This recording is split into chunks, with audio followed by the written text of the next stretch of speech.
మీరు ఎప్పుడైనా ఆలోచించారా? మనం సంపాదించే ఈ ఆస్తి, మనకున్న అధికారం, ఈ హోదా ఇవేవి పనికిరాని ఒకరోజు వస్తుందని?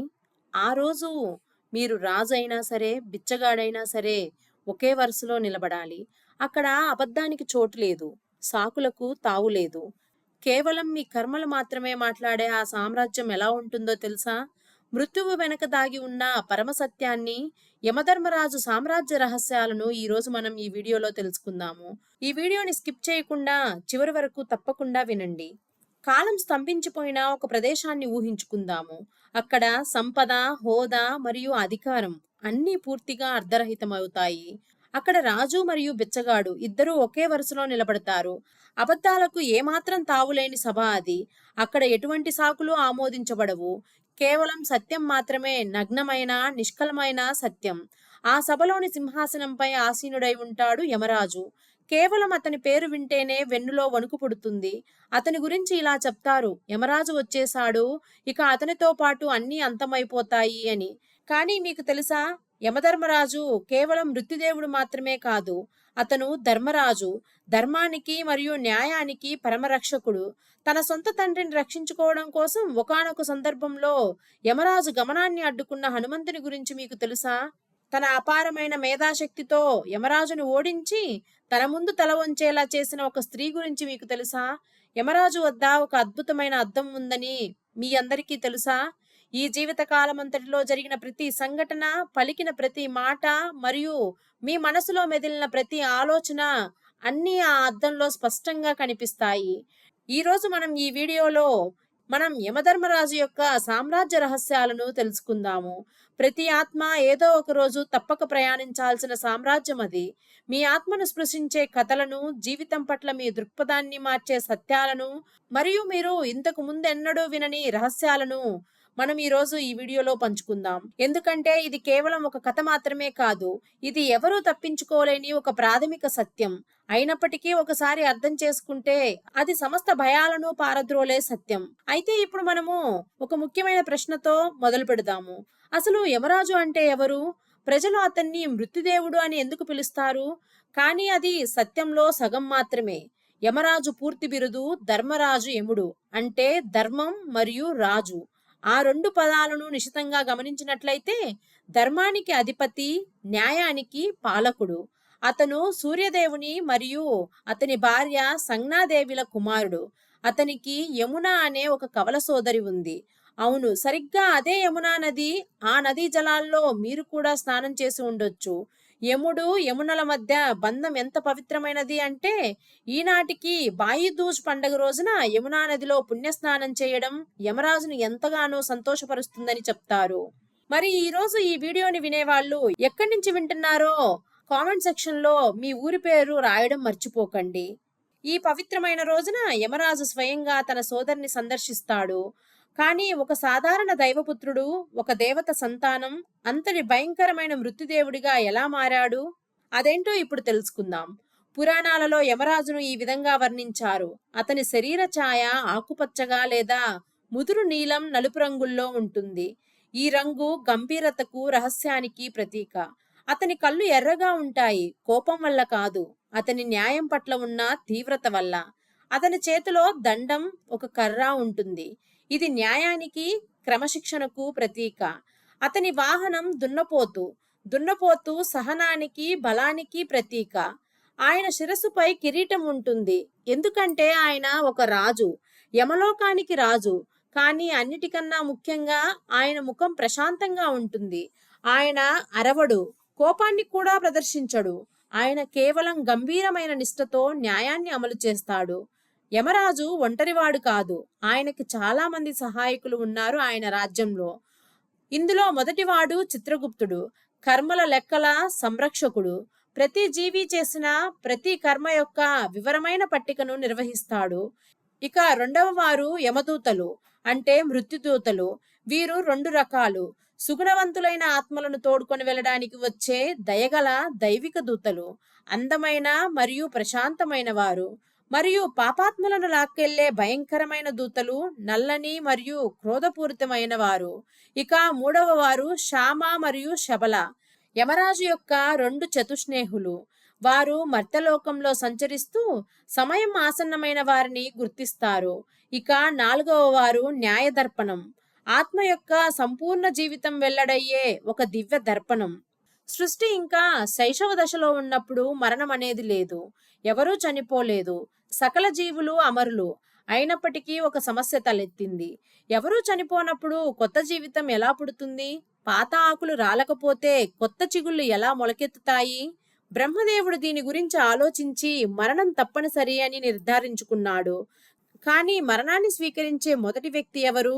అప్పుడే యముడు ముందుకు వచ్చాడు. అతను నేనే మొదటి మరణాన్ని స్వీకరిస్తాను అని చెప్తాడు. నేను మృత్యులోకానికి దిగి వెళ్తాను. జనన మరణ శాశ్వత చక్రం ప్రారంభమయ్యేలా నా భౌతిక రూపాన్ని త్యజిస్తాను అని ప్రకటిస్తాడు. ఆ త్యాగం యొక్క గొప్పతనాన్ని, దానికి అవసరమైన అపారమైన ధైర్యాన్ని ఒక్కసారి ఊహించుకుందాము. యముడు భూలోకానికి దిగివచ్చి మొట్టమొదటిసారిగా మరణాన్ని అనుభవించాడని మీకు తెలుసా? అందుకే అతన్ని యముడు అని పిలుస్తారు. యమ అనే పదానికి నిగ్రహం అని అర్థం. తన ప్రాణశక్తిపై నిగ్రహం పాటించని వాడు ఇష్టపూర్వకంగా మరణాన్ని స్వీకరించిన వాడు. బ్రహ్మదేవుడు ఎంతగానో సంతోషించి యముణ్ణి యమలోకానికి రాజుగా నియమించి ప్రతి జీవి యొక్క కర్మలను నిశితంగా నమోదు చేసి న్యాయం చేసే బాధ్యతను అతనికి అప్పగించాడు. ఈ విధంగా యమరాజు ధర్మరాజుగా ప్రసిద్ధి చెందాడు. యమరాజును ధర్మరాజు అని ఎందుకు పిలుస్తారు అంటే ఆయన కేవలం ప్రాణాలు తీయడు. ఆయన న్యాయం చేస్తాడు. ఆయన సభలో ఎలాంటి భేదభావము ఉండదు. ధనిక, పేద, రాజు, నిరుపేద, బ్రాహ్మణ, శూద్రులు అందరూ సమానంగా చూడబడతారు. మీరు మీ జీవిత కాలంలో ఏం చేశారు అనేది నిజంగా ముఖ్యం. మీ దగ్గర ఎంత సంపద ఉంది లేదా మీరు ఎంత అధికారాన్ని చలాయించారు అన్నది మాత్రం ముఖ్యం కాదు. యమరాజు కఠినమైనవాడు, కానీ ఎన్నడూ క్రూరుడు కాదు. ఆయన నిష్పక్షపాతంగా ఉంటాడు, కానీ ఎన్నడూ నిర్దయుడు కాదు. సత్యం, న్యాయం మరియు కర్తవ్యాన్ని కలిగి ఉన్న ధర్మాన్ని పరిరక్షించడమే ఆయన పవిత్ర కర్తవ్యం.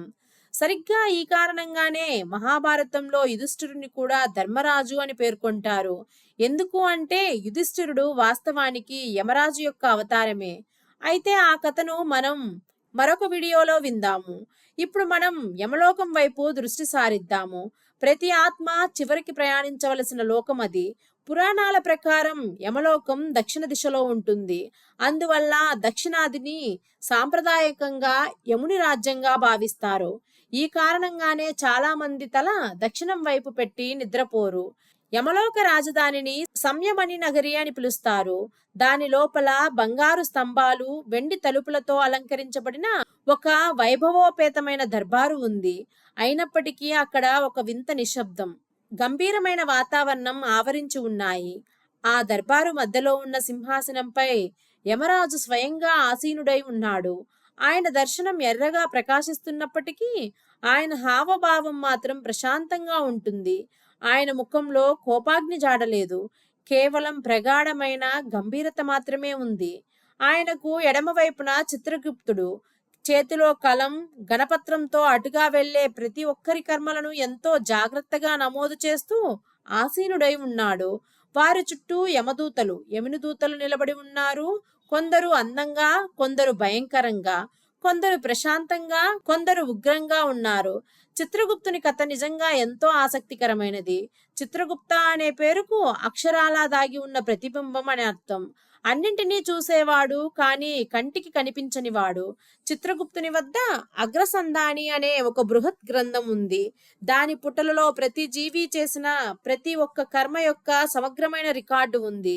ఎక్కడ ఎప్పుడు ఏమి చేశావు, ఎవరితో ఏం చెప్పావు, ఇతరుల గురించి నీ మనసులో ఏమనుకున్నావు, ప్రతి నిమిషము వివరాలు, అలాగే ప్రతి ముఖ్యమైన సంఘటన మరియు ప్రతి చిన్న చర్య దాని పుటలలో ఖచ్చితంగా లిఖించబడ్డాయి. ఆత్మ యమలోకాన్ని చేరుకున్నప్పుడు చిత్రగుప్తుడు ఆ పుస్తకాన్ని తెరిచి చదవడం ప్రారంభిస్తాడు. అప్పుడు ఆత్మ వింటూ ఉంటుంది. కొన్నిసార్లు సిగ్గుతో తల వంచుతుంది, మరికొన్నిసార్లు గర్వంతో ఛాతీ ఉప్పొంగుతుంది. అప్పుడు యమరాజు తన తీర్పును ప్రకటిస్తాడు. స్వర్గం లేదా నరకం. ఇప్పుడు హిందూ పురాణాలలోని అత్యంత అందమైన ప్రేమ కథను వినండి. ప్రేమ మృత్యువును జయించిన గాథ ఇది. చాలా కాలం క్రితం సావిత్రి అనే ఒక రాకుమారి ఉండేది. ఆమె అందమైనది, తెలివైనది మరియు ధైర్యవంతురాలు.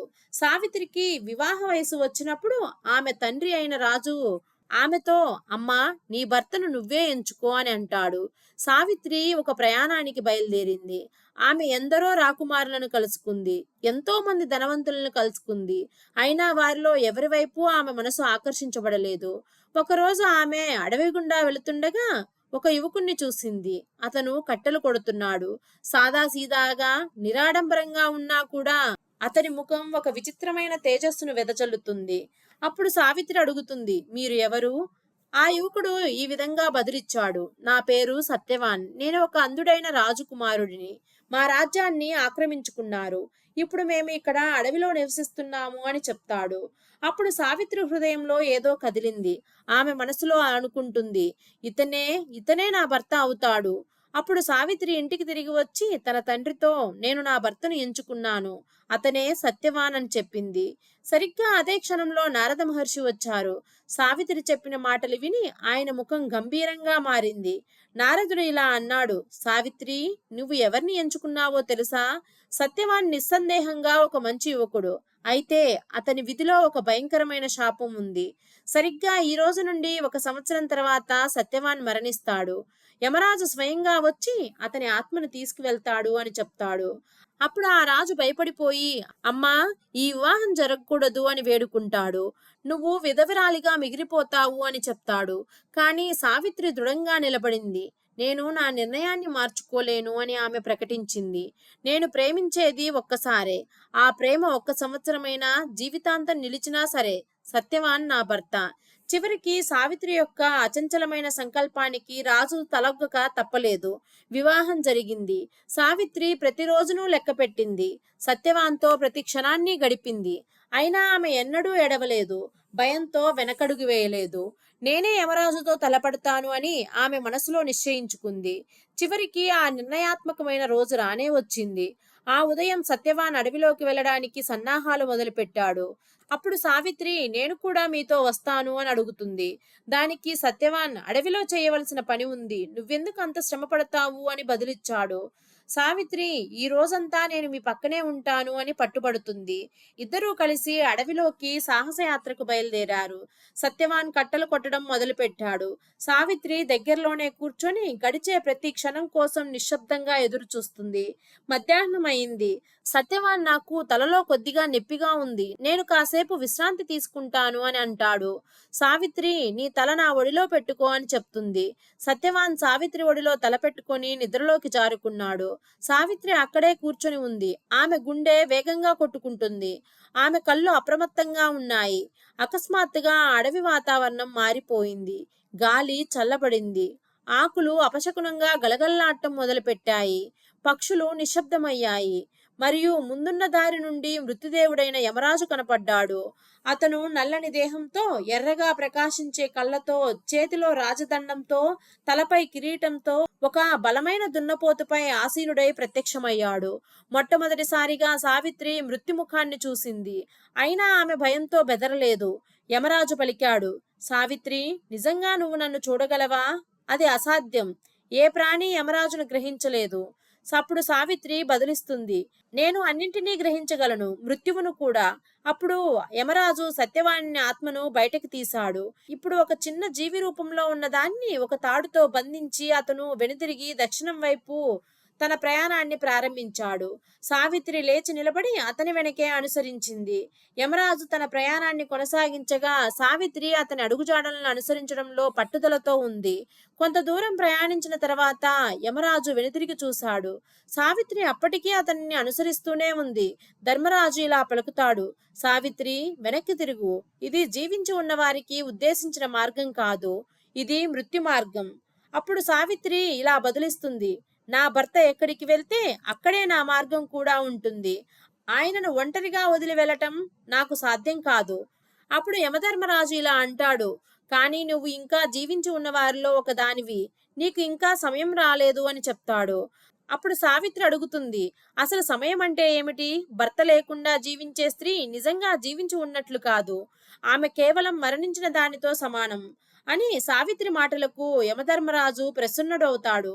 ఆయన ఇలా అంటాడు, నేను నీ భక్తికి ఎంతో సంతోషించాను. ఒక వరాన్ని కోరుకో అని. కానీ నీ భర్త ప్రాణాలను మాత్రం అడగవద్దు. అప్పుడు సావిత్రి ఇలా బదులిస్తుంది, నా అత్తమామలు అందులుగా ఉన్నారు. వారికి దృష్టిని ప్రసాదించు. అలాగే వారు కోల్పోయిన రాజ్యాన్ని వారికి తిరిగి ఇవ్వు. అప్పుడు యమధర్మరాజు తదాస్తు అని పలికి, ఇక వెనక్కి వెళ్ళు సావిత్రి అని అంటాడు. కానీ సావిత్రి వెనక్కి తిరగలేదు. ఆమె ఆయనను అనుసరిస్తూనే సాగింది. యమధర్మరాజు మళ్ళీ ఆగి ఇలా అన్నాడు, సావిత్రి, నువ్వు ఇంకా నన్ను అనుసరిస్తూనే ఉన్నావా? నేను నీకు ఒక వరం ఇచ్చాను కదా, ఇక వెనక్కి వెళ్ళు సావిత్రి అని అంటాడు. అప్పుడు సావిత్రి ఇలా అంటుంది, ప్రభు, మీ వెనక నడిచే వారికి జ్ఞానం లభిస్తుంది. మీరు ధర్మం గురించి చేస్తున్న ఉపదేశాన్ని నేను వింటున్నాను. అలాంటప్పుడు నేను వెనక్కి ఎందుకు వెళ్ళాలి? అప్పుడు యమధర్మరాజు చిరునవ్వు నవ్వి సావిత్రి జ్ఞానాన్ని, భక్తిని ఆయన ఎంతగానో మెచ్చుకున్నాడు. సరే అయితే మరొక వరం కోరుకో, కానీ నీ భర్త ప్రాణాలను మాత్రం అడగొద్దు అని అంటాడు. అప్పుడు సావిత్రి, నా తండ్రికి సంతానం లేదు. ఆయనకు 100 మంది కుమారులు కలిగే వరాన్ని ప్రసాదించు అని అడుగుతుంది. యమధర్మరాజు తదాస్తు అని చెప్పి ఇక వెనక్కి వెళ్ళు అంటాడు. అయినా సరే సావిత్రి వెనక్కి తిరగలేదు. యమధర్మరాజు 3వసారి ఆగుతాడు. ఈసారి ఆయనకు కాస్త ఆశ్చర్యం కలిగింది. ఆయన ఇలా అన్నాడు, సావిత్రి, నీ సహనం, భక్తి నిజంగా అద్భుతమైనవి. నేను నిన్ను చివరిసారిగా అడుగుతున్నాను, మరొక వరం కోరుకో. అప్పుడు సావిత్రి వెంటనే ఇలా అడిగింది, నాకు 100 మంది కుమారులు కలిగే వరాన్ని ప్రసాదించు. ఒక్క క్షణం కూడా ఆలోచించకుండా యమధర్మరాజు ఇలా అన్నాడు, తదాస్తు అని. సరిగ్గా ఆ మరుక్షణమే యమధర్మరాజు స్తంభించిపోయాడు. అసలు ఏం జరిగిందో ఆయనకు అర్థమైంది. ఆమె తనను తెలివిగా చిత్తు చేసిందని ఆయన గ్రహించాడు. అప్పుడు సావిత్రి ఇలా పలుకుతుంది, ప్రభు, నేను భక్తి శ్రద్ధలు గల విశ్వాసపాత్రురాలైన భార్యను. నా భర్త బ్రతికి ఉంటేనే నాకు 100 కుమారులు కలుగుతారు. మీరు నాకు 100 కుమారుల వరం ఇచ్చారు. అంటే మీరు నా భర్తకు తిరిగి ప్రాణం పోయాలి అని. అప్పుడు యమరాజు నిశ్చేష్టుడై నిలబడతాడు. కేవలం తన అపారమైన జ్ఞానంతో సావిత్రి తనను ఓడించింది అని అతను గ్రహించాడు. యమధర్మరాజు మృదువైన, సున్నితమైన నవ్వు నవ్వుతాడు. అతను, సావిత్రి, నువ్వు నన్ను ఓడించావు అని అంటాడు. నీ ప్రేమకు, నీ జ్ఞానానికి, నీ ధైర్యానికి నేను నమస్కరిస్తున్నాను. యమరాజు సత్యవానుడి ఆత్మకు విముక్తి కలిగించి, వెళ్ళు, నీ భర్తకు తిరిగి ప్రాణం పోయి, నీ ప్రేమ అమరమైనది అని అంటాడు. సావిత్రి అడవికి తిరిగి వెళ్ళిపోతుంది. సత్యవానుడు కళ్ళు తెరుచుకున్నాడు. అతను తిరిగి బ్రతికాడు. ఈ కథ మనకు నేర్పేది ఏమిటి అంటే, యమరాజు క్రూరుడు కాదు, అతను న్యాయవంతుడు మరియు సత్యవంతుడు. నిజమైన ప్రేమ, జ్ఞానం మరియు ధైర్యం ముందు మృత్యువు కూడా తల వంచుతుంది. ఇప్పుడు మరొక అద్భుతమైన కథ విందాము. అది యమరాజు నుండి జ్ఞానాన్ని కోరిన ఒక యువకుడి కథ. దేవతలు సైతం పొందలేని ఒక వరాన్ని ఆ యువకుడు పొందాడు. పూర్వకాలంలో వాజశ్రవుడు అనే ఒక ఋషి ఉండేవాడు. అతను ఒక గొప్ప యజ్ఞం చెయ్యాలని నిర్ణయించుకున్నాడు. ఆ యజ్ఞం సమయంలో ఆవులన్నింటినీ దానం చెయ్యాలి అని సంకల్పించాడు. అయితే వాజశ్రవుడు దురాశపరుడు. అతను ఆరోగ్యంగా, చక్కగా ఉన్న ఆవులను తన కోసం ఉంచుకొని ముసలి, బలహీనమైన, అనారోగ్యంతో ఉన్న వాటిని మాత్రమే దానం చేశాడు. చివరకు నచికేతుడు అనే ఒక కుమారుడు ఉన్నాడు. అతను తెలివైన, సత్యవంతుడైన, ధర్మబద్ధమైన బాలుడు. తన తండ్రి ఇలా చేయడం చూసిన నచికేతుడు తీవ్రంగా కలత చెందాడు. అతను తనలో తాను ఇలా అనుకున్నాడు, ఇది ఒక మోసపూరిత చర్య. యజ్ఞం సమయంలో చేసే దానాలు స్వచ్ఛమైన హృదయంతో ఇవ్వాలి. నచికేతుడు తన తండ్రి వద్దకు వెళ్ళి, నాన్న, ఈ యజ్ఞంలో మీరే సర్వస్వం దానం చేస్తున్నప్పుడు నన్ను ఎవరికి దానం చేస్తారు అని అడుగుతాడు. అతని తండ్రి, నువ్వు ఇంకా చిన్నపిల్లవాడివి, నిశ్శబ్దంగా ఉండు అని చెప్తూ అతన్ని వారించడానికి ప్రయత్నిస్తాడు. కానీ నచికేతుడు పట్టు వదలకుండా అదే ప్రశ్నను మళ్ళీ మళ్ళీ అడుగుతూనే ఉంటాడు. విసుగు చెందిన అతని తండ్రి ఆగ్రహానికి లోనై, నిన్ను యముడికి అప్పగిస్తున్నాను అని గట్టిగా అరిచాడు. అది కేవలం కోపంతో అన్న మాట అయినప్పటికీ నచికేతుడు దాన్ని పరమసత్యంగా స్వీకరించాడు. నచికేతుడు, నాన్న, నన్ను యముడికి దానం చేశారు, ఇప్పుడు నేను యమలోకానికి వెళ్ళాలి అని ప్రకటిస్తాడు. అతని తండ్రి భయపడిపోయి, వద్దు నాయనా, నేను కేవలం కోపంతో అలా అన్నాను, నీవు వెళ్ళకు. కానీ నచికేతుడు ఇలా అంటాడు, తండ్రి ఇచ్చిన మాటను నేను తప్పలేను నాన్న, నేను తప్పక వెళ్ళాలి. అలా ఆ బాలుడు నిర్భయంగా, ధైర్యంగా యమలోకం వైపు బయలుదేరతాడు. నచికేతుడు యముడి నివాసానికి చేరుకున్నాడు. కానీ ఆ యమలోకంలో యమరాజు లేడు. ఆయన ఏదో పని మీద బయటికి వెళ్ళాడు. నచికేతుడు ద్వారం వద్ద కూర్చొని ఎదురు చూడటం ప్రారంభించాడు. ఒక రోజు గడిచింది. తర్వాత 2 రోజులు, 3 రోజులు, చివరికి 4 రోజులు గడిచిపోయాయి. ఈ 4 రోజుల పాటు ఆహారం, పానీయం లేకుండా అతను అక్కడ సంపూర్ణ నిశ్చలతో నిశ్శబ్దంగా కూర్చున్నాడు. 4వ రోజు యముడు తిరిగి వచ్చాడు. ఒక అతిథి 4 రోజులుగా తన ఇంటి గుమ్మం వద్ద ఎలాంటి ఆతిథ్యం పొందకుండా కూర్చున్నాడని తెలుసుకొని అతను తీవ్రంగా కలత చెందాడు. హిందూ సంస్కృతిలో అతిథి దైవంతో సమానంగా ఆదరిస్తారు. అతిథి దేవో భవ. యముడు స్వయంగా ధర్మానికి ప్రతిరూపం. తన కర్తవ్య నిర్వహణలో జరిగిన లోపానికి అతను తీవ్ర పశ్చాత్తాపాన్ని అనుభవించాడు. యముడు నచికేతునితో ఇలా అన్నాడు: నాయనా, నువ్వు 3 రోజుల పాటు ఆకలి దప్పులతో నా ఇంటి ముందే గడిపావు. ఇది నా వైపు నుండి జరిగిన ఒక ఘోరమైన తప్పిదం. ఈ అపరాధానికి ప్రాయశ్చిత్తంగా నువ్వు నా నుండి 3 వరాలను కోరుకోవచ్చు. అప్పుడు నచికేతుడు తన మొదటి వరాన్ని ఇలా కోరాడు: నా తండ్రి కోపం చల్లారాలి. ఆయన నన్ను తిరిగి ప్రేమతో చూడాలి. అప్పుడు యమరాజు ఇలా అంటాడు: తదాస్తు, తప్పకుండా జరుగుతుంది అని చెప్తాడు. ఇక తన 2వ వరం కోసం అతను ఇలా కోరుకుంటాడు: స్వర్గలోకానికి చేరుకోవడానికి వీలయ్యే ఆ పవిత్రమైన అగ్ని విద్యను నాకు ఉపదేశించండి అని. యమరాజు ఆ జ్ఞానాన్ని అతనికి ఉపదేశించాడు. నేడు అది నచికేత అగ్నిగా ప్రసిద్ధి చెందింది. ఆ తర్వాత 3వ వరం వంతు వచ్చింది. నచికేతుడు ఇలా అడిగాడు: ఓ యమరాజా, నా 3వ ప్రశ్న ఇదే. మరణాంతరం ఏమి జరుగుతుంది? ఆత్మ శాశ్వతంగా నిలిచి ఉంటుందా లేక నశించిపోతుందా? అసలు మరణం అంటే ఏమిటి అని అడగ్గా యమధర్మరాజు ఆశ్చర్యచకితుడయ్యాడు. ఈ ప్రశ్న ఎంత లోతైనది అంటే సాక్షాత్తు దేవతలకు కూడా దీనికి సమాధానం తెలియదు. యమరాజు ఇలా అన్నాడు: నాయనా, ఈ ప్రశ్న అత్యంత క్లిష్టమైనది. నువ్వు వేరే ఏదైనా కోరుకో. నేను నీకు సంపదను, రాజ్యాన్ని, దీర్ఘాయువును ప్రసాదిస్తాను. నీ మనసు కోరుకున్నది ఏదైనా అడుగు అని చెప్తాడు. కానీ నచికేతుడు తన నిర్ణయం నుంచి చలించలేదు. అతను ఇలా బదిలిచ్చాడు: సంపద ఈ రోజు ఒకరి వద్ద ఉంటే రేపు మరొకరి వద్దకు పోతుంది. రాజ్యం ఈ రోజు ఒకరి సొంతమైతే రేపు మరొకరి సొంతమవుతుంది. ఎంత దీర్ఘాయువు అయినా సరే ఏదో ఒక రోజు అంతం కావాల్సిందే. కానీ జ్ఞానం మాత్రమే అమరమైనది. నేను కోరుకునేది ఆ జ్ఞానాన్నే. మరణం వెనుక దాగి ఉన్న ఆ రహస్యాన్ని తెలుసుకోవాలని నేను ఆశిస్తున్నాను అంటాడు ఆ బాలుడు. అప్పుడు యమధర్మరాజు ఎంతో సంతోషించి ఇలా అన్నాడు: నచికేత, నువ్వు నిజంగా ధన్యుడివి. నీ వయసు తక్కువే అయినప్పటికీ నీ జ్ఞానం మాత్రం అత్యంత లోతైనది. ఆ తర్వాత యమరాజు నచికేతునికి ఆ జ్ఞానాన్ని ఉపదేశించాడు.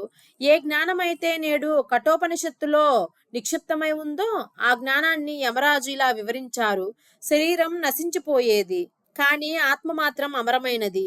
ఆత్మకు జననం లేదు, మరణం లేదు. అది శాశ్వతంగా వర్ధిల్లుతుంది. ఎలాగైతే ఒక వ్యక్తి పాత వస్త్రాలను విడిచి కొత్త వాటిని ధరిస్తాడో అలాగే ఆత్మ కూడా తన పాత శరీరాన్ని వదిలి కొత్త శరీరంలోకి ప్రవేశిస్తుంది. మరణం అనేది అంతం కాదు, అది కేవలం ఒక ప్రయాణం. ఒక దశ నుండి మరొక దిశకు సాగే ప్రయాణం మాత్రమే. ఈ సత్యాన్ని గ్రహించిన వాడు మరణానికి భయపడడు. ఎందుకంటే అతనికి ఈ విషయం తెలుసు: నేను శరీరాన్ని కాదు, ఆత్మను. నచికేతుడు ఈ సంపూర్ణ జ్ఞానాన్ని శ్రద్ధగా ఆలకించి పూర్తిగా అవగాహన చేసుకున్నాడు. తద్వారా అతను నిజంగా ధన్యుడయ్యాడు. అతను తిరిగి భూమికి చేరుకున్నప్పుడు అతను ఇకపై ఒక సాధారణ బాలుడు కాదు. అతను ఒక ఋషిగా, జ్ఞానాన్ని నిజంగా ఎరిగిన వాడిగా ప్రవర్తన చెందాడు. యమధర్మరాజు కేవలం మృత్యుదేవత మాత్రమే కాదని, ఆయన జ్ఞానానికి ఒక నిధి అని ఈ కథ మనకు బోధిస్తుంది.